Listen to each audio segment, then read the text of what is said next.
இன்னைக்கு நிறைய பேர் குடிச்சு குடலெல்லாம் வெந்துருச்சு, குடலெல்லாம் ஒண்ணுலா போயிடுச்சு, குடிச்சு கல்லீரலாம் ஒண்ணுலா போயிடுச்சு, இப்படி குட்டைச்சேரி ஆக்கி வச்சிருக்கடா உன் கல்லீரல அப்படின்றவங்களுக்கு இது ஒரு அற்புதமான தகவலா இருக்கும். இது ஒண்ணும் இல்லை, இந்த கீரையை இப்படி பறிச்சுக்கணுங்க. இப்படி தாராளமே பறிச்சுக்கலாம், இப்படி பறிச்சுக்கலாம். இது பறிச்சு எப்படி கீரை குழம்பு செய்வோம்லோ, சாதாரண கீரை குழம்பு செய்வோம் இல்லையா, அது மாதிரி கீரை குழம்புல இந்த கீரையை பயன்படுத்தணும். இப்ப நீங்க பார்த்துருக்கிறது மூக்கரட்டுக்கீரை. இந்த மூக்கரட்டுக்கீரை என்ன செய்யும் அப்படின்னா உடல்ல இருக்கிற தேவையில்லாத கழிவுகளை வெளியேற்றும். பச்சையா சாப்பிடலாம், கொஞ்சம் நல்லா இருக்கும். ஏன்னா என் கூட வந்த இதெல்லாம் சாப்பிட்டு பாய்க்காங்க, அப்பதான் தெரியும். ஐயோ சாப்பிடுங்க, அது என்ன பேசணும் நீங்களே சொல்லுங்களேன்.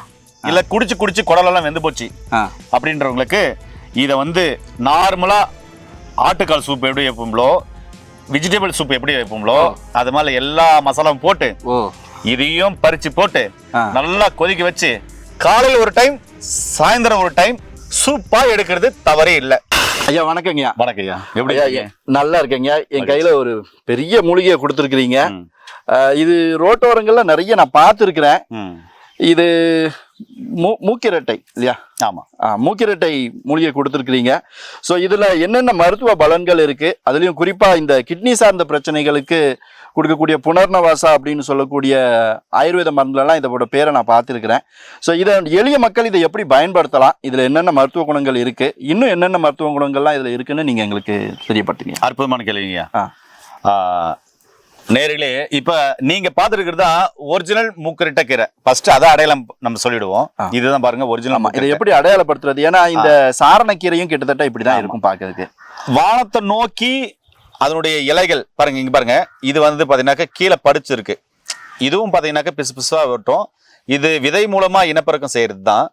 இதுவும் பாத்தீங்கன்னா வானத்தை நோக்கி இருக்காது, பூமியை நோக்கி தான் இருக்கும். ஆனா வானத்தை நோக்கி இருக்கிற இது பாருங்க ஒரிஜினல் மூக்கரட்டை இப்படிதான் இருக்கும்.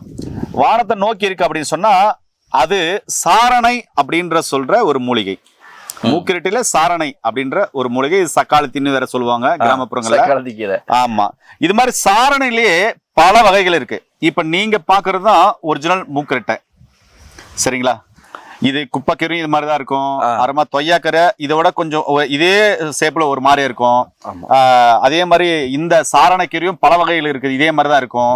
இன்னும் நிறைய கீரைகள் இருக்கு. தண்டுக்கீரை பாத்தீங்கன்னா சாரணிலே தண்டுக்கீரை இருக்கு, சிவப்பு தண்டுக்கீரை அது மாதிரிதான் இருக்கும். தண்டுக்கீரைன்னா வேற பெருசா வருது, அது நினைச்சிடாதீங்க.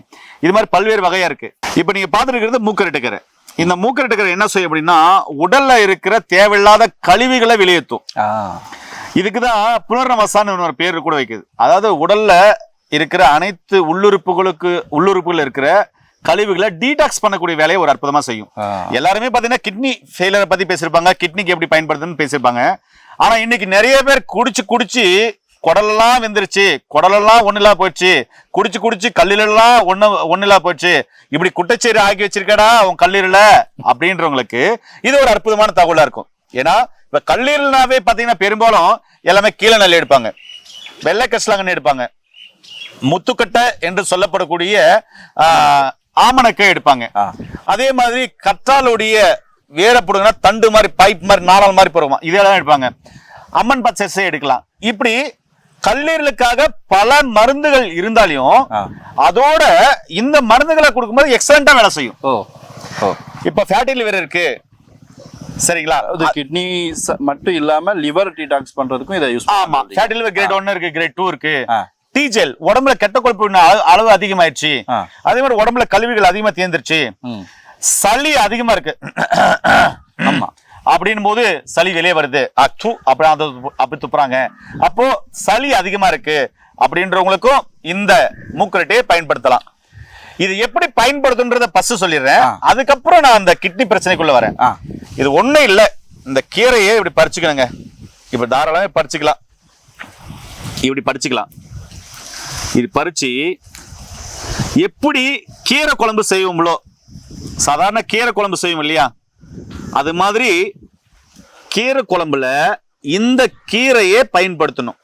அதாவது கடைஞ்சி பருப்பு போட்டு அந்த மாதிரிங்களா? ஆமா ஏங்க, இது இன்னொரு விஷயம் என்னன்னா தனி கீரையாவே பயன்படுத்தலாம். தனி கீரையாவே பயன்படுத்தலாம். இதை புடிங்களேன். ஆக்சுவலா மக்கள் பாத்தீங்கன்னா கீரை சாப்பிடறதுக்கே பயப்படுறாங்க. இது கீரை தானே, இது நல்லா தானே இருக்கு. ஆமா சரிங்களா? இத வந்து ஒரு நாளைக்கு 2 பீஸ் 3 பீஸ் தாராளமா சாப்பிடலாம்.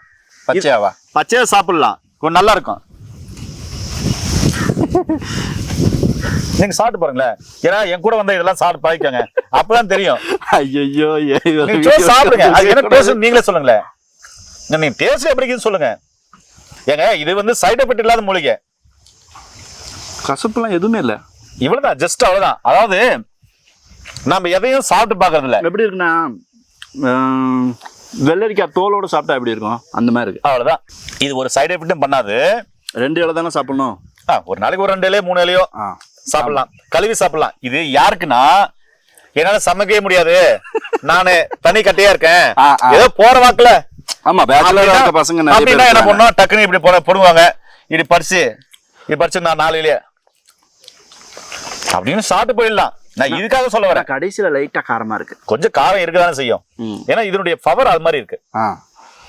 ஆனா இது வந்து யாருக்கு அப்படின்னா, சமைக்கிறதுக்கு டைம் இல்ல, ஏதோ ஒரு இலை 2 இலை சாப்பிடலாம், அளவுக்கு மீறி சாப்பிட கூடாது. அதாவது இந்த ஒரு இலை இருந்தா இந்த 2 இலையே நம்ம உடம்புக்கு தேவையான அன்னைக்கு தேவையான சக்திகள் எல்லாமே இருக்கும், டீடாக்ஸ் பண்ணக்கூடிய அளவுக்கு இதுல மருத்துவ குணம் இருக்கிறதால 2 கீரையா சமைச்சு சாப்பிடுறது ஒரு 2 கீரையா பச்சையா சாப்பிட்டாலே கிடைக்கும்ன்றீங்க. அந்த அளவுக்கு இதுல இம்யூனிட்டி பவர் இருக்கு. இது ஜஸ்ட் அவ்வளவுதான், சாப்பிடலாம்னு காமிச்சிருக்கேன். ஆனா ப்ராப்பரா நீங்க கீரை குழம்பு செஞ்சு சாப்பிடும் போது என்ன ஆகும்னாக்க, உங்க லிவர் சம்பந்தமான பிரச்சனைகள் மெல்ல மெல்ல சரியாக ஆரம்பிக்கும், குடல் சார்ந்த பிரச்சனைகள் மெல்ல மெல்ல சரியாக ஆரம்பிக்கும், பயில் சம்பந்தமான கம்ப்ளைண்ட்கள் இருக்காது. இப்ப நீங்க சாப்பிடும் போது உங்களுக்கு இந்த தொண்டையில ஒரு மாதிரி கரங்கரன்னு இல்ல, அதாவது இந்த துளசியை சாப்பிட்டா எப்படி ஒரு மாதிரி காரமா இருக்கும், மிளகு சாப்பிட்டா எப்படி ஒரு காரமா இருக்கும், அந்த மாதிரி ஒரு காரம் அவ்வளவுதான். இப்ப நானு பச்சையா பாத்தீங்கன்னாக்கா வெண்பூசணி சாப்பிட்டு காமிச்சிருக்கேன், மஞ்சள் பூசணி சாப்பிட்டு காமிச்சிருக்கேன், பீர்க்கங்காய் சாப்பிட்டு காமிச்சிருக்கேன். என்ன சார் இதெல்லாம் பச்சையா சாப்பிடுறீங்க? எல்லாம் குழம்பு சாப்பிடுவாங்க, ஆனா பச்சையா சாப்பிடுறது உங்களுக்கு டிஃப்ரெண்டா இருக்கு, அவ்வளவுதான். அப்ப இதெல்லாம் இப்படி சாப்பிடும் போது உள்ள இருக்கிற அனைத்து உள்ளுறுப்புகள் இருக்கிற கழிவுகளும் வெளியேறும். ஒண்ணு இல்ல குடிச்சு குடலெல்லாம் வெந்து போச்சு அப்படின்றவங்களுக்கு இத வந்து நார்மலா ஆட்டுக்கால் சூப் எப்படி வைப்போம்லோ, வெஜிடபிள் சூப் எப்படி வைப்போம்லோ, அது மாதிரி எல்லா மசாலாவும் போட்டு இதையும் பறிச்சு போட்டு நல்லா கொதிக்க வச்சு சூப் மாதிரி மாத்தி குடிக்கலாம். அப்படின்ற மாதிரி நொட்டாங்கொட்டுன்னு சாப்பிடணும். ஏன்னா சாப்பிட்டோம்னா பருப்பு கீரையை சமைச்சு கொடுத்தாலே சாப்பிட முடியல, கூட்டமா சமைக்கிறது அப்படி இருக்கு. அதான் இப்படி சாப்பிட்டு வந்தீங்க அப்படின்னா ரொம்ப அருமையா இருக்கும். இது ஒரு நாளைக்கு எத்தனை முறை சாப்பிடலாம் அப்படி எல்லாம் இல்ல, உங்களுக்கு எவ்வளவு பிடிக்குமோ அதை சாப்பிட்டா போதும். எனக்கு தெரியாது, இப்போ டயாலிசிஸ் பண்றவங்க அவங்களுக்கு அளவு இருக்கு, சிரோசிஸ் இருக்கவங்க அவங்களுக்கு அளவு இருக்கு. இப்போ இது ஜென்ரலா சாப்பிடுறவங்களுக்கு நான் சொல்லிட்டேன். இப்போ நான் இந்த டயாலிசிஸ் பேஷண்ட்டுக்கு நான் வரேன்.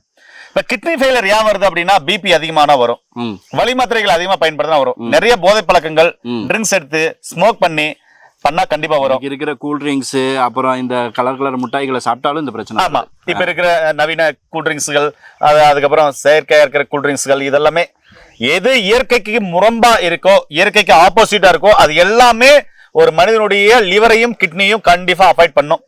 முதல்ல லிவர் அது பெருசா காமிக்காது, ஏன்னா அது இடியே கூட தாங்கக்கூடிய அளவுக்கு சக்தி இருக்குன்னு நம்முடைய முன்னோர்கள் சொல்றாங்க. அந்த அளவுக்கு பொறுமையான ஆர்கானா. 90% கெட்டு போனதான் தம்பி கல்லீரலை கொஞ்சம் கவனிக்கிறியா அப்படின்னு சொல்லுமா. அப்போ கிட்னியை ஏன் சார் நான் குறிப்பிட்டு பேசுறேன் அப்படின்னா, ஒரு மனுஷனுடைய கிட்னி ஒரு நாளைக்கு ஒரு மனிதனுடைய உடம்புல சுழற்சி முறையில ஒரு நாளைக்கு 180 லிட்டர் ரத்தத்தை சுழற்சி முறையில தூய்மைப்படுத்துது. கிட்னி ஒரு பெரிய தொழிற்சாலைன்னு சொல்லலாம் மனுஷனுடைய உடம்புல. அந்த தொழிற்சாலை நல்லா இருந்தா எல்லாமே நல்லா இருக்கும். அதுக்கு இந்த மூக்கரட்டுக்கிற காலையில் ஒரு டைம், சாயந்தரம் ஒரு டைம், கிட்னி ஃபெயிலியர் உள்ளவங்க ஒரு 30 ml இருந்து 50 ml சூப்பா எடுக்கிறது தவறே இல்லை. ஒருவேளை டயாலிசிஸ் பண்றவங்களுக்கு 3/4 லிட்டர் தண்ணி தான் குடிக்கணும் அப்படின்னு சொல்லியிருக்காங்கன்னா, அந்த 3/4 லிட்டர்ல காலை ஒரு 50 ml, சாயந்தரம் 50 ml கம்பல்சரி இது சூப்பா எடுத்துக்கலாம். இது 100 ml ஆயிடுச்சுங்களா, மீது 650 ml நீங்க சாப்பிட்ற சாப்பாட்டுல இருக்கிற தண்ணி, குழம்புல இருக்கிற தண்ணி, ஜூஸ்ல இருக்கிற தண்ணியோட சேர்த்து அடங்கிக்கினா போதுமானது. ஐயா, இப்போ இது நிறைய பேருக்கு இந்த மாதிரி ஃப்ரெஷ்ஷா கிடைக்கிறதுக்கான வாய்ப்புகள் கம்மி. கடைகள்ல வந்து மூலிகை பொடியா கிடைக்கும், அதை பயன்படுத்திக்கலாமா? கண்டிப்பா பயன்படுத்தலாம். இதோட ஒரு சில மூலிகைகள் சேர்ந்தாக்க இன்னும் நல்லா இருக்கும். மூக்கரட்டக்கீரையோட துத்தி வேர் இருக்குல்ல, அது கருஞ்சீரகம், இதெல்லாம் போட்டு சூப் குடிச்சோம்னா இன்னும் சீக்கிரமாவே உங்களுக்கு கிட்னி நல்லா வேலை செய்ய ஆரம்பிக்கும். இப்ப இதோட நார்மலா நான் எல்லா வீடியோ சொல்றதுதான் சொரக்காய். இப்படி குண்டா வந்து இப்படி போகும் பாருங்க.